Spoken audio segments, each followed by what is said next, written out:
This is the Ariens Platinum 30 snowblower. I'll give you a quick view of it.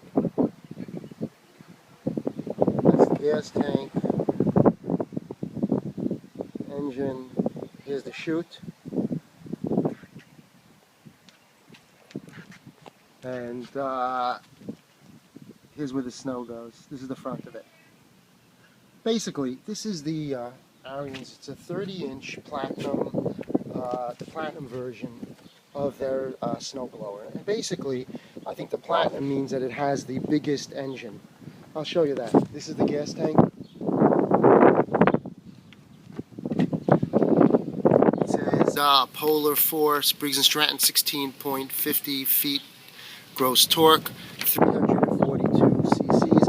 Now that's a Briggs and Stratton engine. Now, Briggs and Stratton knows how to make engines. Their engines are terrific. I believe this 342 cc's was the same size as the same engine as a different brand, but the same size is on a 7,500 watt electric generator. Now, so you know it's powerful. And because it's a Briggs, it's really an excellent engine. It's an excellent application for a snowblower. I'll give you a look at this.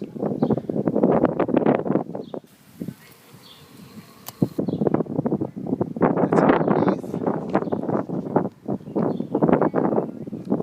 And here are the tires. I just wanted to point out that if you do buy a snowblower, you really should make sure that the tires are made of metal, not plastic, and I'll tell you why. I had one that had plastic inserts, and the tires would leak, and the air would come out.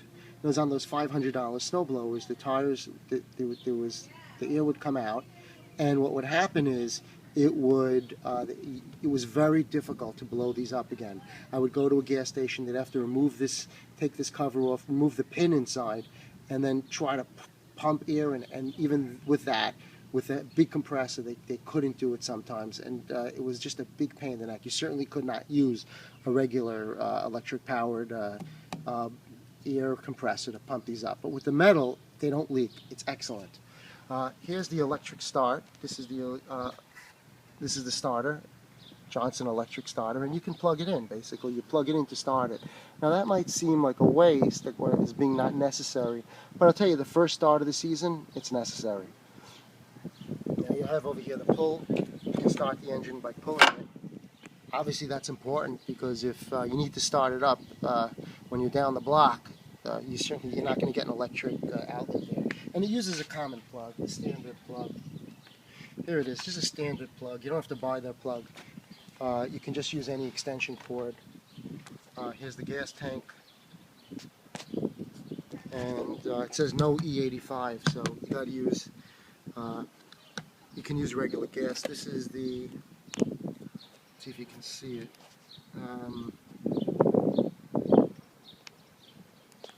This is the gas, you turn on and off the gas. This is how fast you want it to go. And let me see if you can see that. That's how fast you want it to go. And then up there is the jump. Here's the primer bulb. And here's the exhaust. The spark plug wire is somewhere underneath here. I can't find it. Here's the oil, and you have to check the oil. One thing you do every time before you start it, you must check the oil and drain the oil every year or two. I'm using, it's 5W30. I'm using the synthetic 5W30. Now, it's an extremely powerful machine. It's a little windy today, but and you have to be very careful. You certainly don't want to, I really don't let anyone else use this because I'm afraid someone might stick their hand down there and get it cut off. This machine is not stopping for anything. And whatever you put in there, it's going to cut it off. So you have to be very careful. I really don't lend this to neighbors at all. I'll use it and clear their walkways, and I basically clear the block for everyone, but I won't lend it out to them because I don't want them to get injured. Here's a good look at the engine.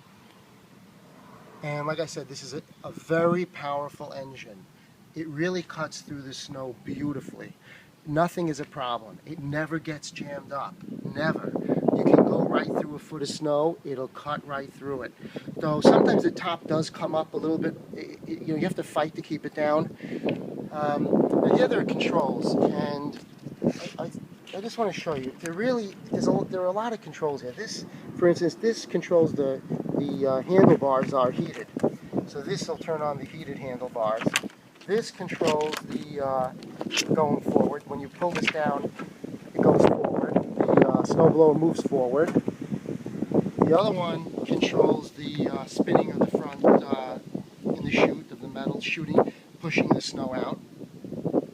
This controls left or right, you can see. And how do you do it? Oh, this, and it's disconnected, but hold on. This controls that going up and down.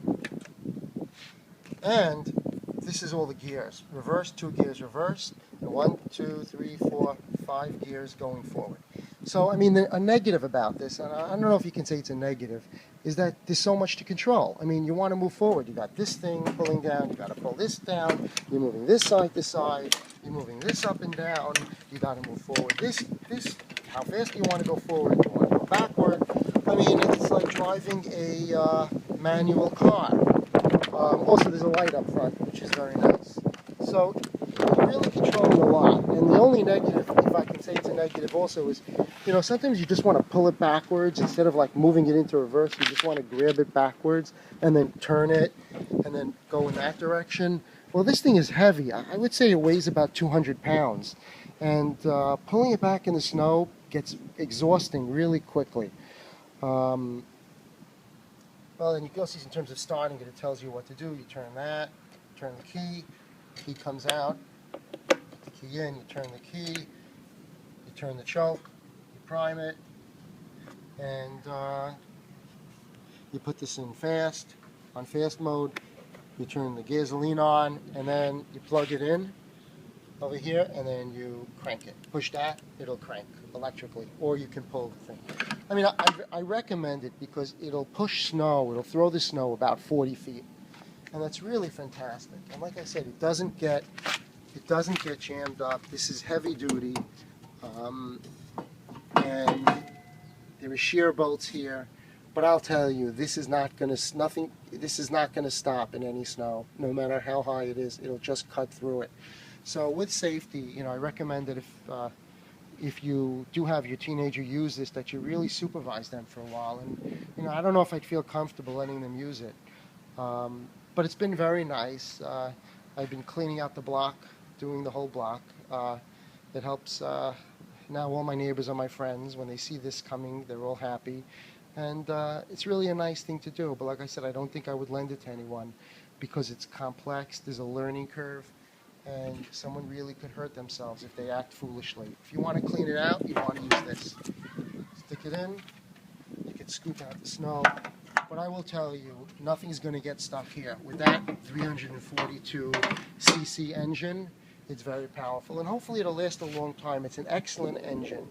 But I guess in a generator setting, it's running at 1 speed pretty much, at a higher speed or a lower speed, but stays at that speed. Here, it's, you know, you're revving it up, you're pushing it into the snow, so there's a lot of wear and tear on the engine.